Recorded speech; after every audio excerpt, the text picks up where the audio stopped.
Hello and welcome to WorldCanvass from International Programs at the University of Iowa. I'm Joan Kjaer. Tonight we begin a four-part series on a topic that is near and dear to the hearts of people all over the world, the care and well-being of our children. This program is part of the 2014 University of Iowa Provost Global Forum on Child Protection, a Global Responsibility. And we're fortunate to be able to gather such a rich group of international experts for our WorldCanvass discussion tonight. As I mentioned, our theme is child abuse and neglect, sadly a global reality, and one that has long-lasting impacts on children, the adults they become, and the societies they live in. But in addition to discussing the prevalence of child abuse and neglect, we'll also explore interventions and treatments that may be appropriate both before and after the abuse occurs. So I'd like to introduce our guest for this first segment, in which we'll be discussing the lasting effects of childhood trauma and toxic stress. Just next to me is Dr. Resmiye Oral, Professor of Pediatrics and the Director of the University of Iowa Hospitals and Clinics Child Protection Program. Welcome, Resmiye. Thank you, Joe. Thank you. And next to Resmiye is Dr. Desmond Runyan, Professor of Pediatrics and the Director of the Kempe Center for Prevention and Treatment of Child Abuse and Neglect at the University of Colorado. Welcome. Thank you. Thank you. And at the far end, we have Dr. George Nicolaitis, psychiatrist and director of the Department of Mental Health and Social Welfare and the Center for Study and Prevention of Child Abuse and Neglect at the Institute of Health in Greece. Welcome. Thank you. I want to start with some sort of shocking statistics here. Statistics detailing the numbers of abused and neglected children in Iowa and around the world, I think, are pretty stunning. Here are some Iowa numbers. In 2012, almost 12,000 Iowa children were found to have been abused and or neglected, 79% of whom were neglected, 9% physically abused, 4% sexually abused, and 7% drug endangered. Internationally, studies show that as many as 30% of the child population, depending upon the country, have been affected by some form of child abuse and or neglect. We're going to be referring tonight to something called ACEs, or Adverse Childhood Experiences, and I'm going to ask Dr. Oral to explain to us what sorts of things qualify as adverse childhood experiences. Adverse childhood experiences have been studied since 1990s or so. Dr. Vincent Felitti from San Diego actually first noticed the presence of adverse childhood experiences in his client population in a weight management clinic. And he categorized those adverse experiences into three distinct categories, one being family dysfunction, which included parental separation or absence, domestic violence in the home, mental health problems, substance abuse problems, or any household member going into jail as a result of criminal activity. In addition, childhood abuse experiences, including emotional, physical, and sexual abuse. And lastly, neglect experiences, including emotional and physical neglect, were included in that study. Obviously, these are not only trauma experiences in a child's life. There are many more, especially if we consider the international context. War is one. People finding themselves in refugee camps, etc., are some of the adversities in childhood. But even in our own society, people fleeing war zones and coming to our society, in addition to being bullied in school, and other trauma experiences may be included too. Mm-hmm. So what is new or unusual in this concept of adverse childhood experiences when looking at a patient who may come into a pediatrician's office? That's a very good question, and actually that's what's new in childhood adversity. We all knew childhood adversity existed, and it impacted one's behaviors and even mental health trajectory. But what we didn't know until 1990s is that childhood adversity also impacted one's physical health going into adulthood. That's what we didn't appreciate. And today, what I am hoping our medical system is going to move toward is that all medical providers will start recognizing that the patients come to us with physical symptoms, sometimes behavioral and mental health symptoms, but what is causing all those symptoms may lie in childhood experiences. And if we don't ask our clients, what happened to you, we may never find out what really happened to them and what caused that person going into depression, unhealthy behavioral adjustment processes, which may lead to behaviors that are harmful to health, from high-risk sex, smoking, not having physical activity enough, overeating, etc., which then lead the way to heart disease, lung disease, liver disease, diabetes, stroke, and finally premature death, and as early as 20 years compared to those who have not had childhood adversity. So if I understand this correctly, a pediatrician who is talking to a family and a child who has come in because of a physical ailment of some sort, they're not going to a psychiatrist necessarily to talk about some sort of behavioral issue or question. The idea here would be that this family doctor perhaps would be asking questions that some years ago they might not have asked. They will be trying to see whether there's some underlying trauma that occurred. That is correct. Right now at the University of Iowa, we established a trauma-informed care task force. Actually, this task force is looking into what we need to do. And this task force charge is that first, we want to look at the status quo. What are we doing right now? And what is working and what is not working in that management of our patients. Two, how can we screen our patients in terms of childhood adversity? We're not only trying to develop the best tool to do that, most comprehensive, but also most concise. Secondly, we're also trying to figure out what is the best way of doing that screening. Is it the best for the physician to do that screening, which may take up to 10 minutes or so, and when that patient has only 15 minutes with that physician, that may not be cost-effective or efficient? Is it the best way to do it through the nursing staff, through a social worker, or is it much better, as Dr. Felitti recommends, to have the patients fill out the forms? We know that they fill out a lot of forms as they're waiting in the waiting room area. So we are going to figure out within the next year, latest, at the University of Iowa, how best to approach this.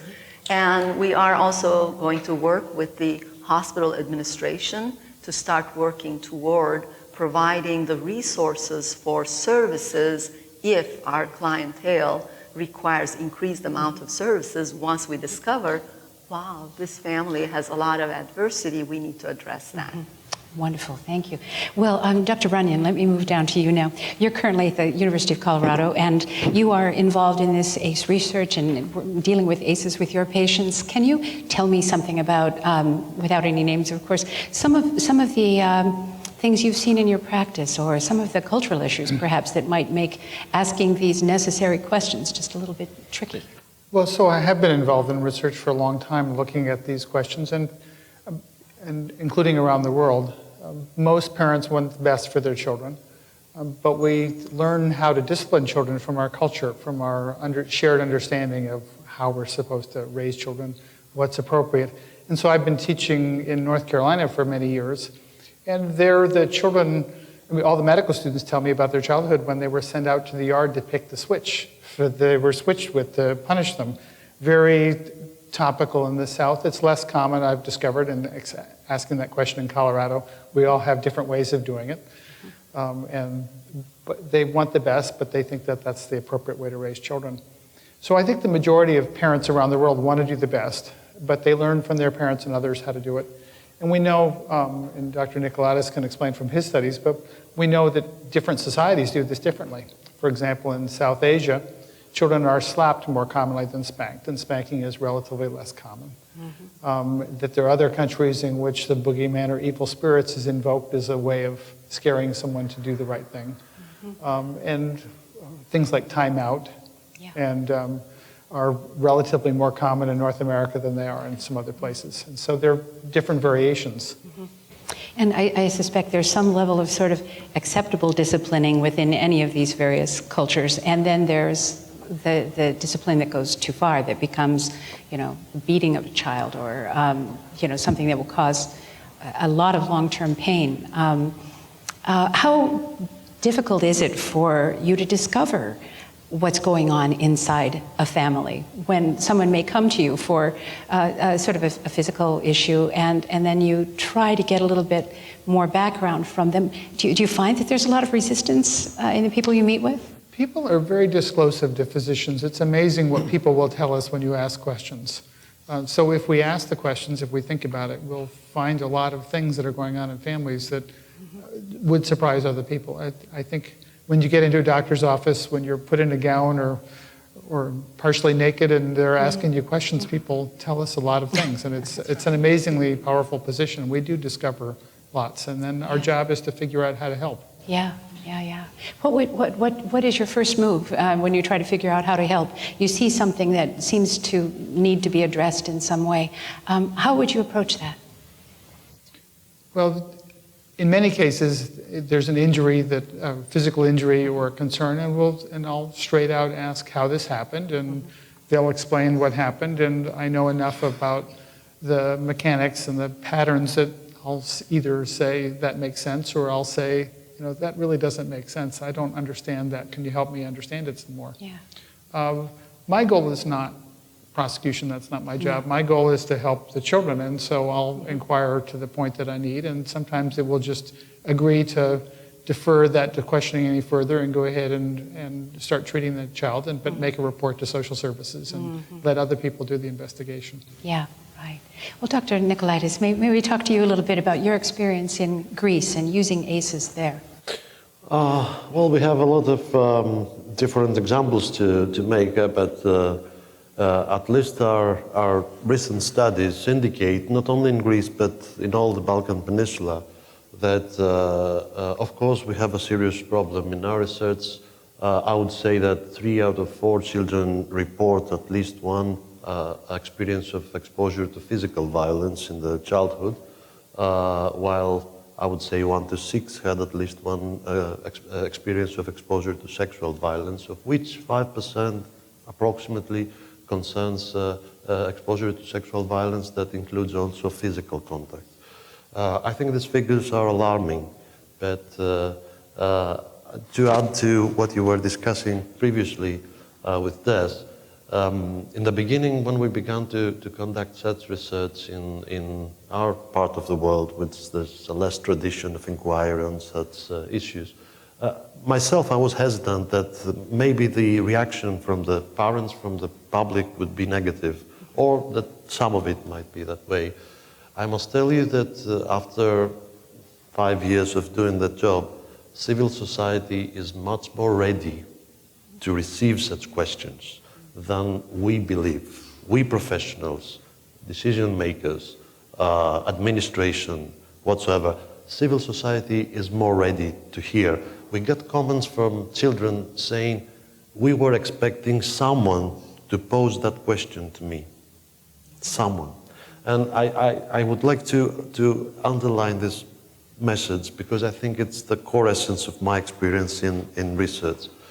Now, as far as the clinical side, because I also am involved in clinical management of cases, I must tell you, of course, that currently all the image of the problem with childhood adversity, violence in homes and schools, and peer violence in children, at least in my country, has been influenced heavily by the economic crisis, which has deteriorated social support and also influenced the fine relationships within the family structure.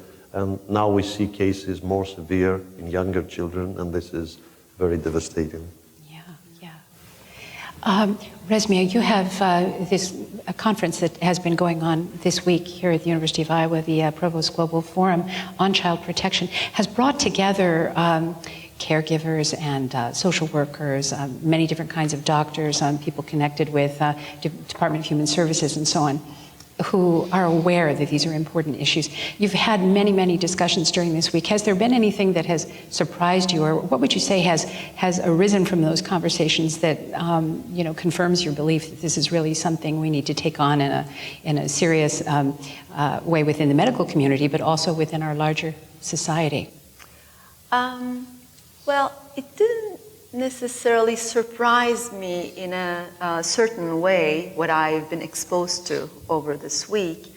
I was amazed with the amount of expertise that is available through our own community, but also nationally and internationally.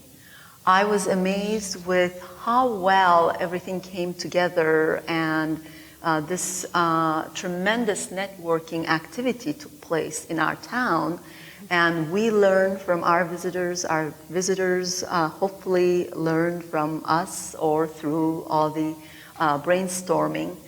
And what I'm sensing is, at the end of the week, I am left with lots of good ideas to carry forward. I know some of my local people and colleagues and collaborators have different ideas about how to approach things. I've heard from our international visitors also with different ideas, and probably Des can share with us of what kind of interactions he had with our other international visitors and what kind of plans are coming out. We also have visitors from Colombia who flew out to be with us. And we've developed plans with them, and I'm just hoping that all the collaboration I have been having with my colleagues from Portugal, Turkey, Greece, and now Colombia and Pakistan will continue in an increasing manner, and we will learn from one another. One very good gain from this is that the task force has been working on a screening tool, as I mentioned, and all of our international visitors expressed an interest in sharing that so that they could do research in their own countries and incorporate this practice into their clinical practice so that we may have some international impact together. Mm-hmm. One thing I want to mention about what I understood from your question to Dr. Runyan was that how do you communicate with clients about asking about childhood adversity? In my clinical practice, we already established screening for ACEs. And over time, I learned from my patients is that starting that kind of screening with family dysfunction questions is much safer, especially if we start with parental separation or absence, which is a more or less neutral topic, mm-hmm. because 50% rate of divorce in our society, mm-hmm. People don't feel emotionally charged with that. That is the safest place to start with. Parental mental health problems is also a very safe place for clients because it's almost outside of their own existence. And then once you establish a rapport with those questions, it becomes easier to go down to domestic violence, parental substance abuse, then incarceration in the family, and then discussion of personal, physical, and emotional neglect, and finally, personal, emotional, physical, and sexual abuse at the very last. That order gave me the impression in my practice is the safest approach, and by the time you come to the end of the screening, people feel much more comfortable because of hopefully our response to all of the answers, mm-hmm. which will be constructive and compassionate and supportive.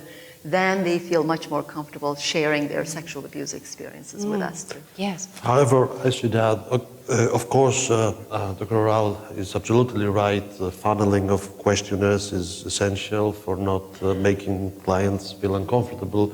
But to my clinical experience, several patients want to be asked about sensitive issues, and you can sense a feeling of relief that somebody finally asked those sensitive questions and gave away a burden that they carried in their souls for so many years. Yeah. And I'll echo that. I've had a number of patients who were relieved that I asked and had expected the person who referred the patient to me, the doctor who referred, to have asked, and was disappointed that they weren't asked. Yeah. And, Well, you mentioned Vincent Felitti, who began much of this dissemination of these ideas some years ago, and spoke with him the other day. And he said something that I believe he also made in his presentation to your large group, which was that there was some concern when asking these questions began as a matter of course at his hospital. There was some concern about the reactions, and he said that they got no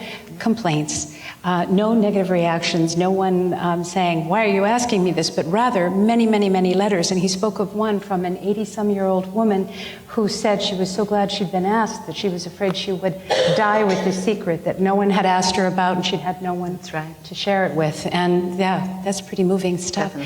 One other phrase that I've heard in connection with all of this is toxic stress. Can you explain to me what toxic stress is and how it would relate to ACEs? Anyone? I can start with that. Stress is a phenomenon. It was actually a name made up by Hans Selye to describe people who have experiences that cause their heart rate to go up and hormone. In some ways, toxic stress is saying like stress, because stress, although we've distinguished that there are certain kinds of stress that are good for us. Mm-hmm. We know that if we have a paper to write for school or for publication, the closer we get to the deadline, we have a little bit of stress, and that moves us along. But for many circumstances, that stress increases our cortisol, suppresses our ability to handle our glucose, it changes our brains a little bit, it changes the cellular messaging going on, and there's a biochemical changes that happen because of that. And certainly we all in the society know that we have a sense that increased stress causes our blood pressure to go up and health issues. And so what Jack Shunkoff, who's a pediatrician at Brandeis in Boston, has talked about is that the actual physical changes, the shrinkage of parts of the brain from the constant high levels of cortisol from the stress. And so it's interesting, he's distinguished it as toxic stress. I think one would argue that in the original definition by Selye, he actually called the same changes just stress. Yeah. Actually, what happens, just in addition to what Dr. Runyan said, stress is not that harmful. It helps us survive as a species. But what's harmful is a high level of stress that plateaus and is constant. It never comes down. When we're having an exam, stress level goes up, cortisol level goes up, but when we pass the exam, hopefully, or done with the exam, it goes down, baseline, low cortisol, low adrenaline, etc., and then another stressor comes up.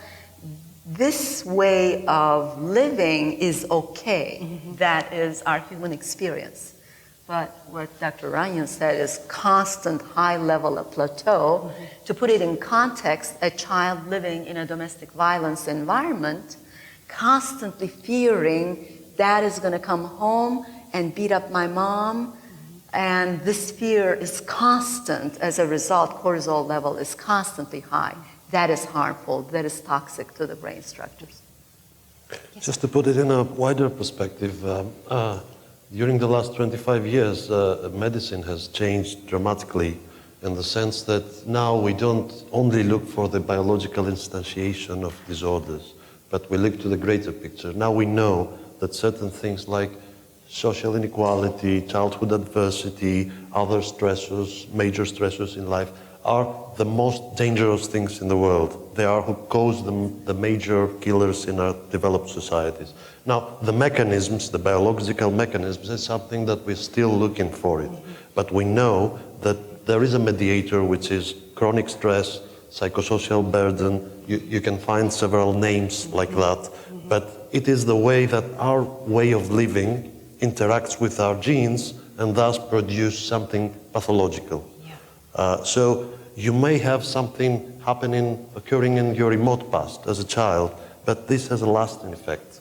And that is why we want to interfere and try to make it up via techniques that we use in trying to get a positive experience, get something that will strengthen our organization as a whole. Yes. Oh, gosh. Dr. Runyan, may I ask you something? Sure. We know about the epigenetics and the impact of toxic stress, but is there a way to turn this around and make a person's life trajectory more positive, even if they have experienced some negative impact in their childhood? Yes, we know that there are a variety of very positive things that can help. We know that mentoring is important, big brothers, big sisters, other kinds of mentoring can replace some of the mentoring that families aren't providing. So there are other ways to get some of the support if we put systems into place. Good teachers can bring people along and be the protective influence. So paying attention to children and helping them find their kind of place and reassuring them is an important set of steps. The other thing that's probably worth saying is that the kinds of things that are stressors at different ages are different. Young children probably are most severely affected by witnessing domestic violence. Your mother keeps you safe in the world, and if your mother is not safe and you see she's not safe, that tells you there's kind of no safe place. Yeah. By the time you're 12 or so, you're trying to find your own place and who you are, and psychological maltreatment and tearing a child down and telling them they're stupid or dumb or ugly is incredibly destructive.